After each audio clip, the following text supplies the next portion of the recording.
Hello बच्चों, let's see this question. The question said two metallic sphere A and B kept on insulating stand are in contact with each other. A positively charged rod P is brought near the sphere A as shown in the figure. The spheres are separated from each other and the rod P is removed. What will the nature of the charge on the sphere A and the sphere B? So the key concept used here is that is method of charging, right?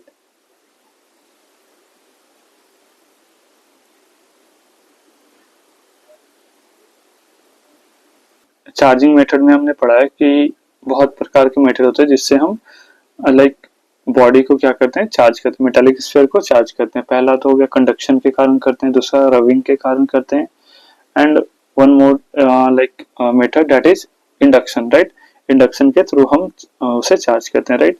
तो बिना induction में हमने क्या देखा था कि हमारे पास कोई मेटल होता है या फिर कंडक्टर ऐसे कुछ होता है, राइट, जो कि न्यूट्रल होता है, राइट. न्यूट्रल मतलब कि इसमें positive negative charge equal amount पे है, राइट. एंड यहाँ पे हम एक चार्ज प्लेट ऐसे रखते हैं या रॉड रखते हैं, राइट. प्लेट से हमने ऐसे रॉड रखा तो उससे क्या होता है कि जो इसके अंदर जो नेगेटिव चार्जेज है इस कंडक्टर के अंदर फ्री नेगेटिव चार्ज है जो क्या होते हैं लाइक इस पॉजिटिव चार्ज के कारण अट्रैक्ट हो जाते हैं एंड एक सरफेस की तरफ एक्यूमुलेट हो जाते हैं एंड अदर सरफेस की तरफ क्या हो जाता है, पॉजिटिव चार्ज अपीयर्स हो जाता है, राइट. तो इसे हम कहते हैं लाइक कंडक्शन, राइट. सो यहाँ पे जो हमारे पास गिवन है कि एक body like two metallic sphere है ए एंड बी, राइट. दो मेटालिक स्फीयर कांटेक्ट में रखे गए हैं, राइट.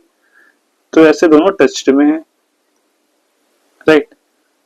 तो ये ऐसे टच कर रहे हैं एक दूसरे को.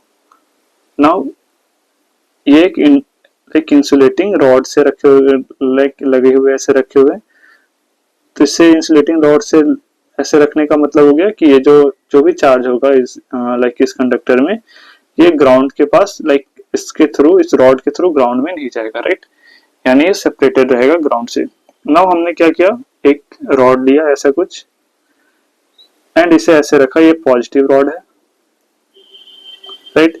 इस रॉड को हम इस स्फीयर के पास में लाइक स्फीयर ए के पास में रखा, राइट. तो क्या होगा लाइक इंडक्शन के कारण इसमें क्या होगा, यहाँ पे नेगेटिव चार्ज एक्यूमुलेट होना सरफेस पे शुरू हो जाएगा, राइट. तो यहाँ से देख सकते हैं ये दोनों टच में है, तो लाइक जो पूरे conductor whole as a system लेंगे तो इसके जो बाहर वाले हैं इस सिस्टम के, जो बाहर इस कंडक्टर सिस्टम के बाहर वाले में क्या हो जाएंगे, पॉजिटिव चार्ज एक्यूमुलेट होना शुरू हो जाएंगे. यानी इस तरफ पॉजिटिव चार्ज एक्यूमुलेट होना शुरू हो जाएगा. अब हमने क्या किया कि बीच से लाइक इसे क्या किया, सेपरेट कर दिया, राइट. तो ये हमारा ए हो गया एंड देन ये हमारा बी हो गया, राइट. सो इस पे क्या हो गया, नेगेटिव चार्ज ऐसे ऐसे आ गया, राइट. जैसे ये हटा अब तो ये मूव कर सकता है, लाइक ये पूरे स्फीयर में फैल कर जाए, लाइक पूरे मेटल क्या है, कंडक्टर है, तो पूरे कंडक्टर में फैल जाएगा ये चार्ज. तो ये नेगेटिव चार्ज पूरे कंडक्टर में आ जाएगा एंड ये पॉजिटिव चार्ज ऐसे ऐसे कंडक्टर पे आ जाएगा, राइट. अगर अमाउंट ऑफ चार्ज के बोले, अगर इसमें क्यू चार्ज इंड्यूस हुआ that is minus Q charge induce किया तो इसमें प्लस क्यू चार्ज इंड्यूस्ड हो जाएगा, राइट.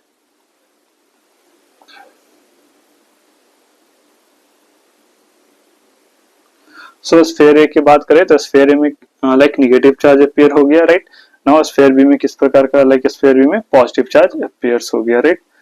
सो क्वेश्चन में हमें पूछ रखा है, right, that is the what will be the nature of the charge on the sphere A and B. So we write it as like the charge on sphere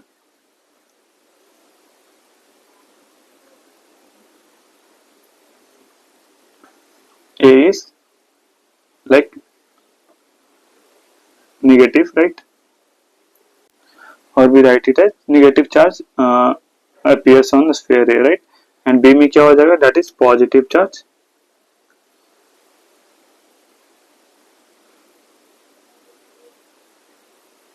appears at a sphere